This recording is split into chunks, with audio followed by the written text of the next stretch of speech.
안녕하세요. 최지민 박사의 통계TV 최지민입니다. 오늘은 구간 추정 중에서도 모 평균에 대한 구간 추정을 다루겠습니다. 확률 표본 xi들이 주어지면 우리는 이를 이용해서 모수 세타에 대한 점 추정량을 결정합니다. 표본을 뽑음으로써 불가피하게 발생하게 되는 표집 오차를 더해주고 빼줌으로써 신뢰 구간의 하한과 상한을 결정하게 됩니다. 자, 이때 세타를 추정한다 라는 의미로 모자 햇을 씌우고요. 그리고 하한 lower bound, 상한 upper bound의 각 첫자를 따서 다음과 같이 표기했습니다. 통계학은 일부의 자료를 가지고 전체를 이야기하는 것이므로 언제나 불확실성이 개입이 되고, 따라서 이 경우에 100 곱하기 1 마이너스 알파 %라고 신뢰도 신뢰 수준을 결정하게 됩니다. 보통 100% 신뢰 구간 하면 실수 전체의 집합이 되겠죠. 그러나 신뢰 구간이 긴 것은 우리에게 그 어떤 정보도 주지 못하므로 주어진 신뢰도 하에서 짧은 신뢰 구간을 구하도록 하겠습니다. 모평균 뮤를 추론할 때 x바의 표집 분포를 사용한다고 생각합시다. 자, 이때 우리가 모수를 구간 내에 포함시킬 가능성인 신뢰 수준, 신뢰도를 100 곱하기 1 마이너스 알파 %라 한다면 이 경우 오른쪽으로 알파를 다 써버리거나 왼쪽으로 알파를 다 써버리고 구간 내에 포함될 가능성을 설정한다면 신뢰 구간의 길이는 보시는 바와 같이 무한대가 됩니다. 신뢰 구간은 가급적이면 짧은 신뢰 구간이 좋은데요.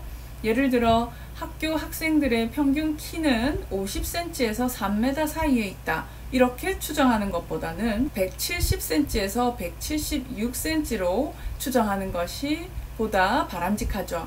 따라서 주어진 신뢰도 하에서 가장 짧은 신뢰 구간을 구하기 위해서 정규 분포가 좌우 대칭인 점을 이용해서 양쪽 꼬리의 극단값을 2분의 알파씩 떼주겠습니다.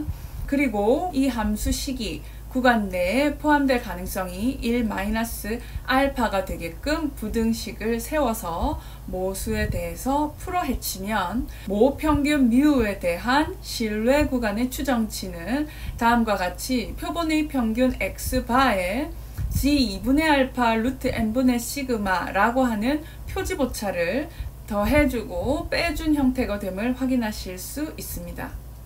그렇다면 모수 뮤를 구간 추정하기 위해서 우리가 어떻게 추정을 하는지 살펴보겠습니다. 우선은 보신 것처럼 가장 바람직한 점 추정량을 선택합니다. 그리고 그 점 추정량과 모수가 적절히 들어가 있으면서 내가 잘 알고 있는 분포를 따르며 미지의 모수는 내가 추정하고자 하는 모수만 포함한 어떠한 함수를 가지고 오셔야 돼요. 그게 바로 표집 분포입니다. 지난 영상에서 우리는 표집 분포에 대해서 배운 바 있습니다.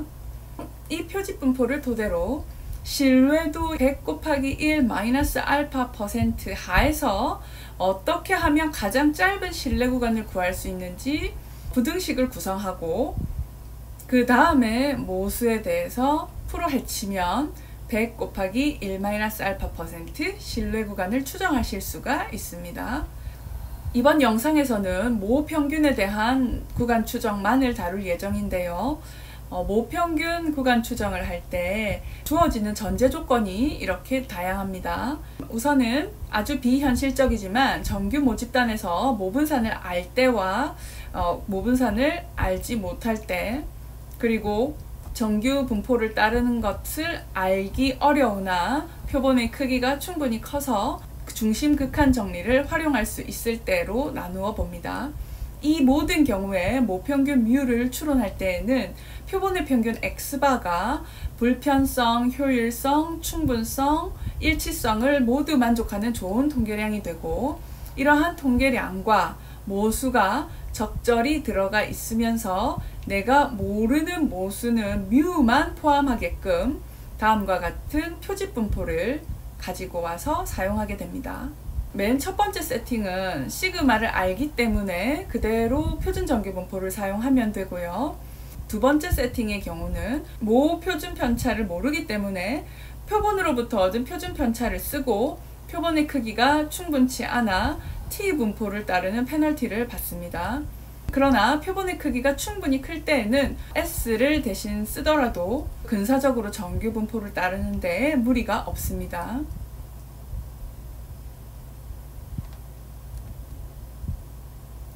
자, 그러면 첫 번째 경우 모평균 뮤에 대한 구간 추정을 한번 해볼게요. 자, X바를 선택하고 내가 알고 있는 함수를 선택하고 그리고 양극단의 꼬리 확률이 2분의 알파가 되게끔 부등식을 세워서 구간 내에 포함시킬 가능성을 1-알파로 적절한 부등식을 세웁니다. 이를 모수에 대해서 풀어 헤치면 다음과 같은 구간 추정량을 얻을 수가 있습니다. 책걸상 교체를 위해서 남학생 평균 키를 조사를 했습니다. 총 25명을 조사를 했는데 표본의 평균이 173.4cm였고 모 집단의 분포는 정규 분포를 따르고 모 표준 편차는 3.22cm로 알려져 있다고 가정합시다. 이 경우에 95% 신뢰 구간과 99% 신뢰 구간을 계산해 보면 99% 신뢰 구간의 길이가 더 길다는 것을 확인하실 수가 있습니다. 자, 표본의 크기, 표본의 평균, 그리고 모 표준 편차까지 모두 주어져 있을 때 신뢰 구간의 길이를 결정하는 것은 신뢰도입니다. 다른 조건이 같다는 전제하에 신뢰도만 키우면 신뢰 구간의 길이가 늘어난다 하는 것을 확인하셨습니다. 자, 이번에는 표본의 표준 편차를 대신 사용함으로써 T 분포를 따르는 페널티를 받는 경우를 살펴보겠습니다. T 분포 역시 평균을 중심으로 좌우 대칭인 종 모양이므로 양 극단의 꼬리 확률을 2분의 알파씩 떼주고 중간에 그 함수가 들어올 가능성을 1-알파로 설정하는 부등식이 가장 바람직하다고 볼 수 있습니다. 뮤에 대해서 풀어 헤치면 뒤에 X바 플러스 마이너스 루트 n분의 시그마 대신 S를 쓰면서 앞에 더 이상 G 값이 아닌 T 값이 들어온다는 것을 확인하실 수가 있습니다. 지난 영상에서 말씀드린 것처럼 T 분포는 표준 정규 분포 대비 봉우리가 낮고 꼬리가 두꺼운 그러한 분포입니다. 따라서 똑같은 꼬리 확률을 가지는 지점이라 하더라도 표준 정규 분포보다 T 분포를 따를 때 더 오른쪽에 위치하고 있습니다. 이 이야기는 표본의 표준 편차를 사용하는 대신에 신뢰 구간을 구했을 때 보다 더 긴 신뢰 구간을 추정해 준다는 것을 확인할 수가 있습니다. 말씀드린 바와 같이 신뢰 구간은 가급적이면 짧은 신뢰 구간이 바람직한데 이처럼 모 표준 편차를 모르는 경우에는 이러한 페널티를 받는다는 것을 확인할 수가 있습니다. 9명에게 2주간 다이어트 프로그램을 실시하고 표본의 평균과 표본의 표준 편차를 얻었더니 각각 3.7kg, 0.9kg이었다고 합시다.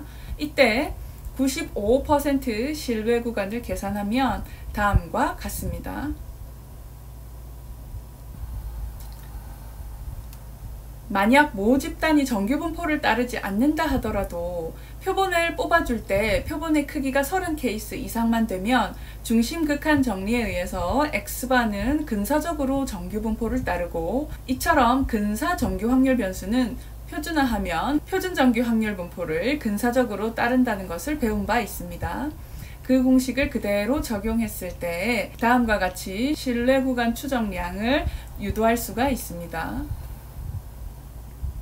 경제활동 인구 중 50명을 추출해서 신용평가제 점수를 계산하면 평균 11.6, 표준 편차 4.1점이었다고 합시다. 이때 전체 평균 점수에 대한 95% 신뢰 구간은 다음과 같이 계산됩니다.